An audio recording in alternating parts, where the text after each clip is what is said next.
It's on your number one business radio, Brock Street Radio. The following are the headlines for the news update this day, the 8th day of the month of November 2021. INEC declares Anambra governorship election inconclusive. 2 dead as FRS patrol vehicle runs into shop in Bauchi. And in business, CBN says circulation of fake currency dropped by 20.8% in 2020. SON collaborate on commodities standard. Good morning. Welcome to the news update from your number one business radio, Brock Street Radio. In association with Automedics Auto Care Limited, Ajao Estate Branch, and Dependable Securities Limited. I am Atusi James Chuku, and here are the news in full.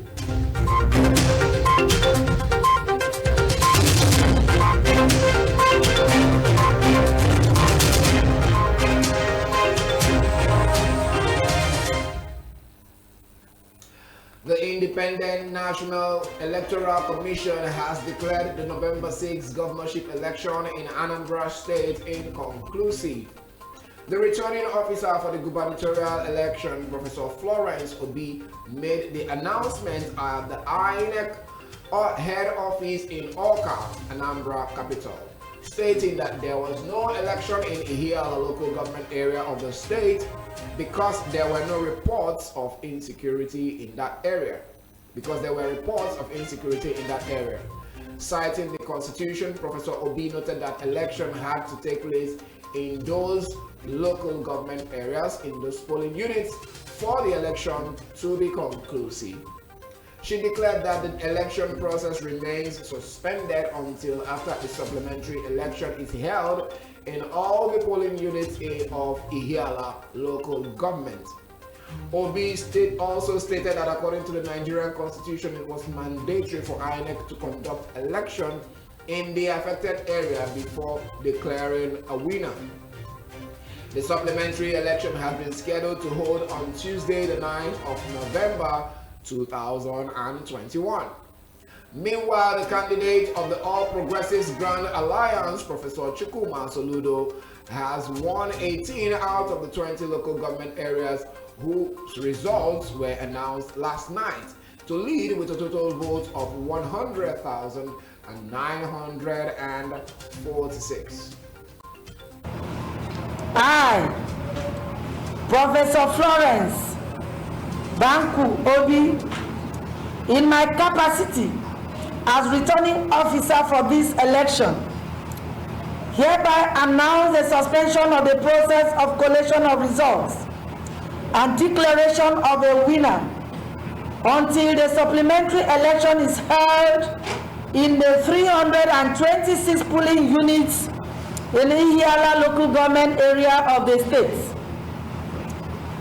I have conferred with the Commission, being the body responsible for fixing the date of election, and the Commission has decided that the supplementary election will take place on Tuesday, 9th November 2021. That was the voice of the returning officer, Professor Obi.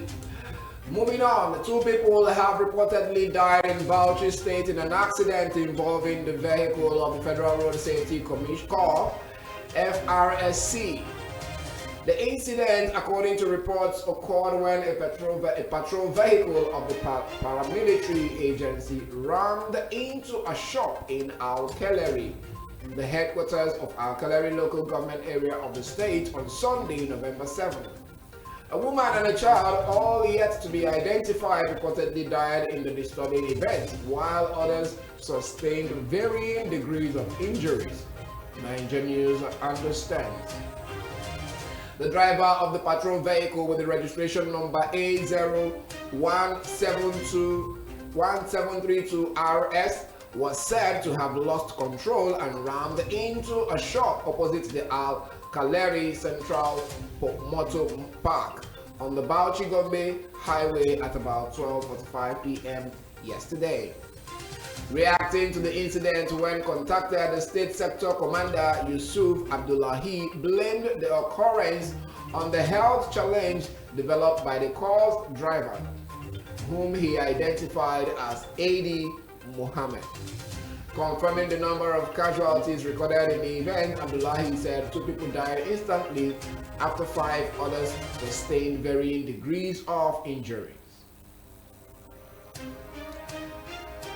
The Senate Committee on Land and Foreign Debt have refuted claims that the lawmakers are being pressured to assent to fresh borrowing plans of the President Muhammadu Buhari-led government. However, while attending to questions from journalists on Sunday, the chairman of the panel, Clifford Odia, faulted the claims. He noted that his panel was being careful with the submitted documents before a decision is taken in favor or against the president's request. Odia also noted that heads of some federal ministries, departments, and agencies which hitherto failed to appear before the committee had been coming to defend their borrowing proposals. The General Overseer of Redeemed Christian Church of God RCCG, E.A. Adeboye, has warned politicians planning to succeed President Muhammadu Buhari in 2023. The cleric sent the warning while speaking on Sunday during a sermon at the church national headquarters in Butemeta, Lagos. According to Adeboye, some politicians are already planning on who they intend to kill to win the upcoming election. He, however, stated that such individuals have not thought if Nigeria would remain a united country then.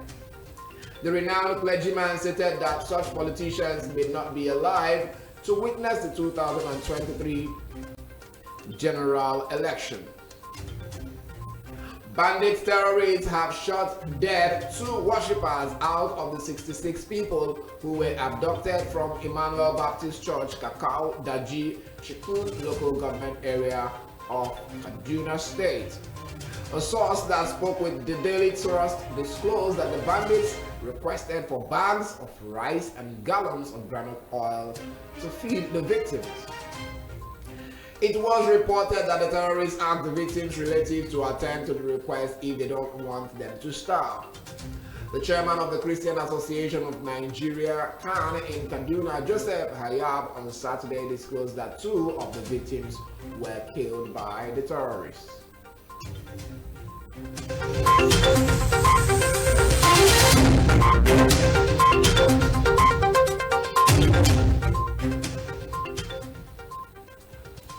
And now to business news.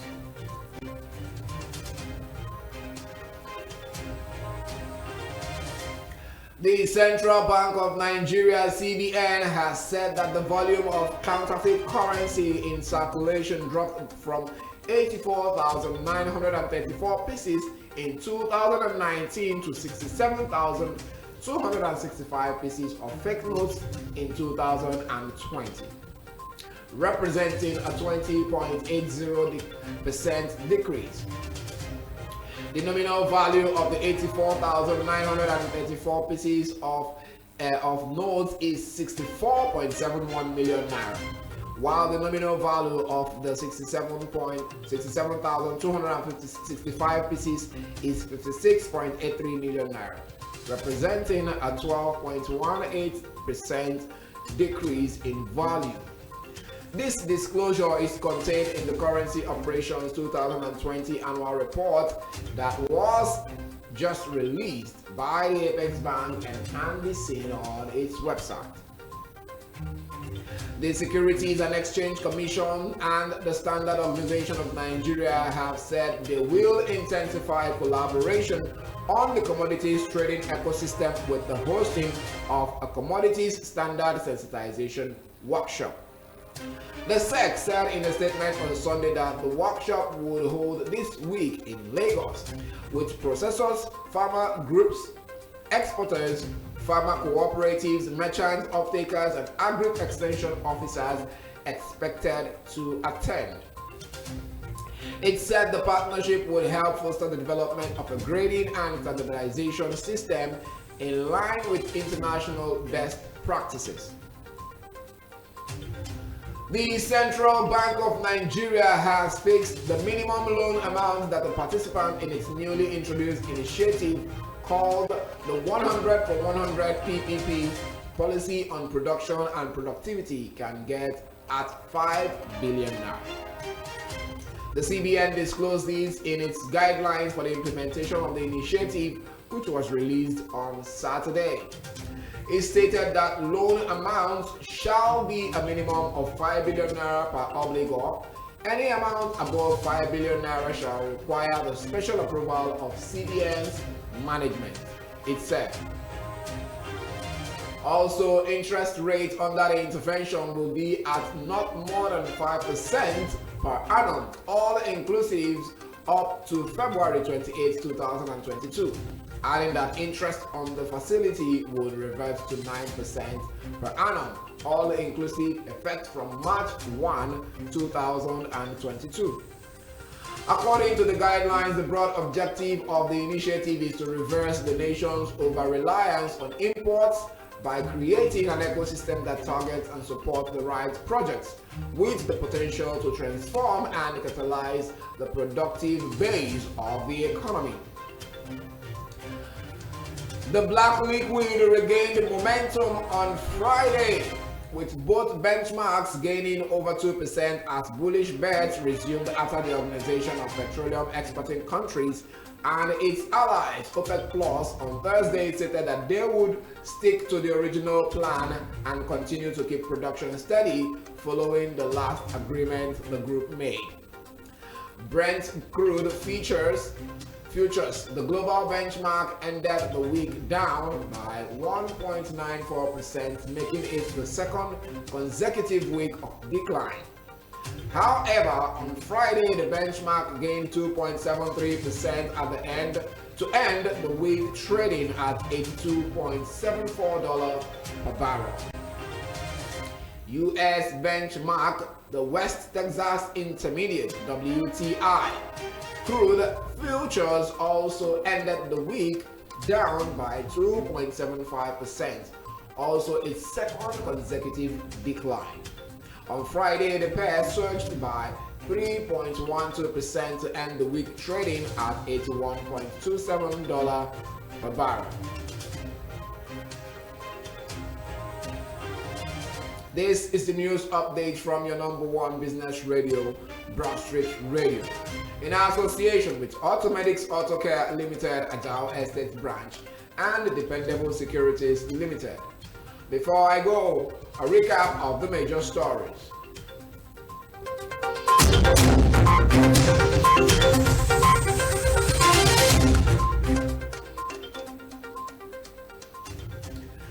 INEC declares Anambra governorship election inconclusive.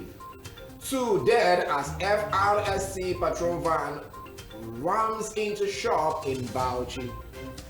And in business, CBN says circulation of fake currency dropped by 20.8% in 2020. SEC, SON collaborates on commodities standards. Enjoy the rest of the day. I am Osun James Chuku, and you are listening to your number one business radio, Broad Street Radio. Don't forget to connect with us on all our social media platforms.